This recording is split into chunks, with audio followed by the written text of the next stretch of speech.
we have here is a prototype of the arm that you are going to be building soon.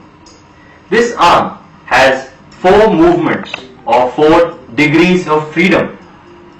The first degree of freedom gives the arm the ability to turn about its own axis, much like the waist of a human being. For example, if I press this orange syringe, this syringe here gets filled up and provides a circular motion to the arm which is attached to this base. Let's see how this works.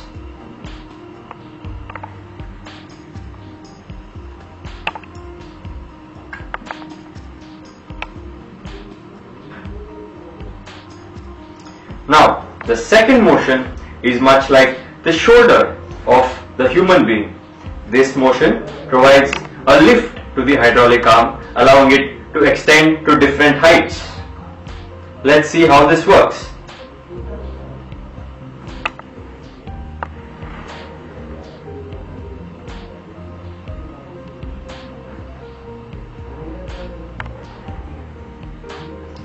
The third motion that we will be providing to the robotic arm is the extension of the robotic arm. This is much like the third joint or the elbow of a human being, and will be providing the arm the ability to reach out to grab objects. Let's see how this works.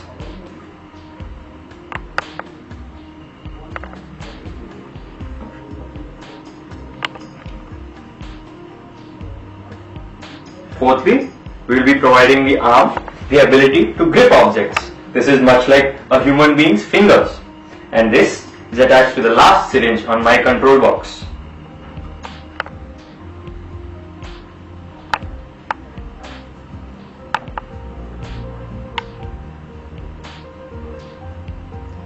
Now that you are familiarized with the design of the hydraulic robotic arm, let us look at some of the specifications of the hydraulic robotic arm.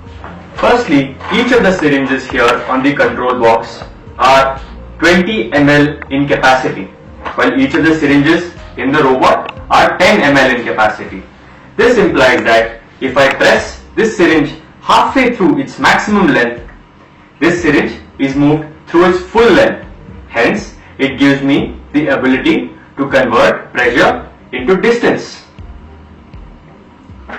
Same goes for all other movements as well.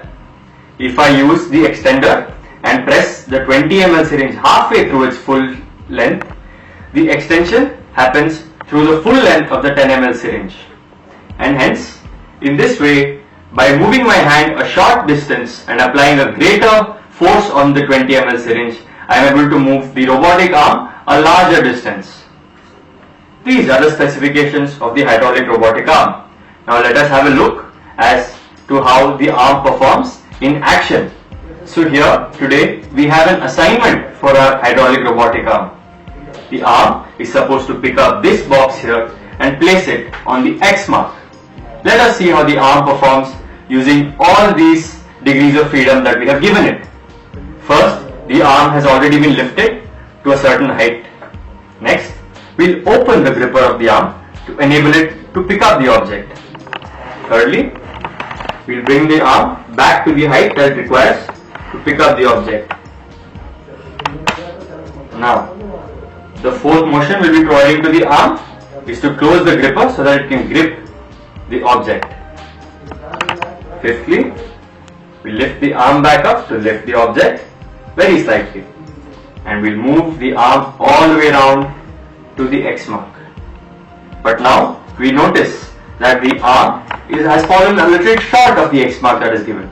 Hence, we use the extension function of the arm and extend the arm further until it reaches the X mark. And now, by getting the arm lower, we allow it to place the box on the X mark. Now we open our arm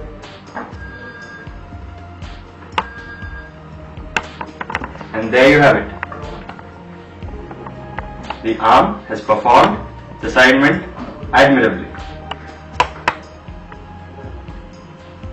And this, my friends, is how a robotic arm functions.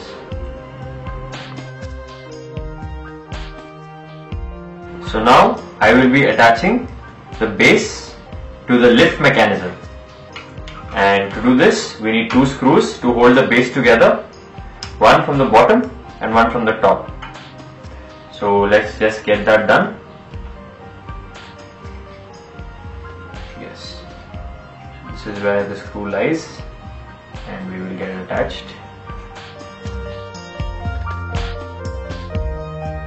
That does that, and the next screw that will go in will be from the top towards the bottom. Be careful with this part, as this part is very tricky. You should not be hurting your hands doing this. And so this attaches our lift mechanism to our base. Now what I will do is finish the housing for the syringes. And now we are almost 80% to the assembly of the robot. So if you have gotten this far, you should be able to get your arm all the way through. And that is 4. So at this stage, we are ready to assemble our whole robot.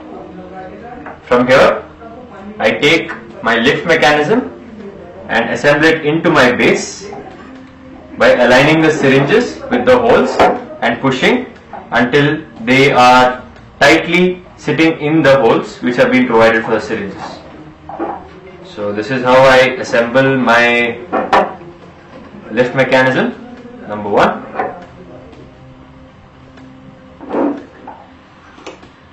So the lift mechanism has been assembled.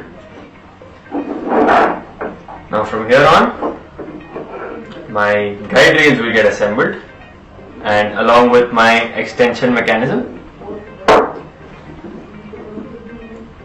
So let's just make sure it's all in line before we start, because we don't want anything to break.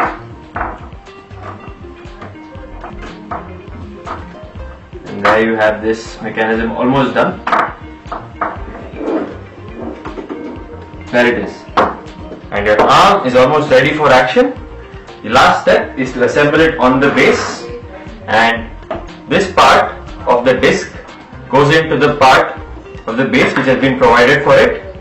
So the cam is done for now. The return mechanism has to be attached on the syringe provided on the base. There's a bolt, an extra bolt. So all you do is turn your syringe around, place the return mechanism, and tighten the bolt on the underside of the metal plate given. That does that. Once you turn your syringe back and place it in the hole, your robot's done. Oh wait, we're missing something, aren't we? We're missing a control box. Now, I have for you a control box that is already pre-made. This control box has syringes of 4 colors. These 2 blue syringes are for the lift mechanisms. The orange is for the return mechanism. The green is for the extension mechanism, and the yellow is for the gripper mechanism. So all we have to do now is connect the right tubes to the right syringes, and then our arm will be complete. So now what I am doing here is connecting the syringes very carefully to the tubing which has been provided. Don't worry, nothing is going to break. And so since my gripper has been finished, I'll now move on to my return mechanism. Right, so this has been tightened for the return mechanism. Next I take the green tube and attach it to my extension mechanism. So that's attached. And then I take my yellow tube and attach it to my gripper mechanism. Now that's attached as well. So now we are ready to run our hydraulic robotic arm. Let's see how well it works. First, let's check out the lift.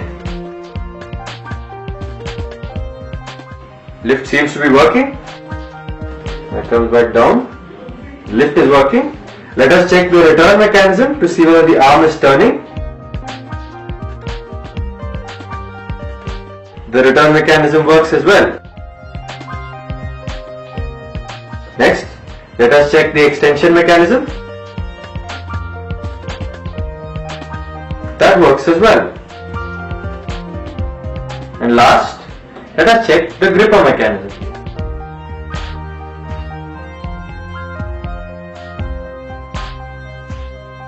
Well, the gripper is working as well. So here you have it, a completely assembled hydraulic robotic arm from scratch. So this is the control box that we have. These two syringes are for the lift mechanism. This is for the return mechanism, the orange syringe. The green is for the extension mechanism and the yellow is for the gripper mechanism. With this, we have completed our control box and our robot. So here you have the tutorial on how to completely assemble your own hydraulic robotic arm.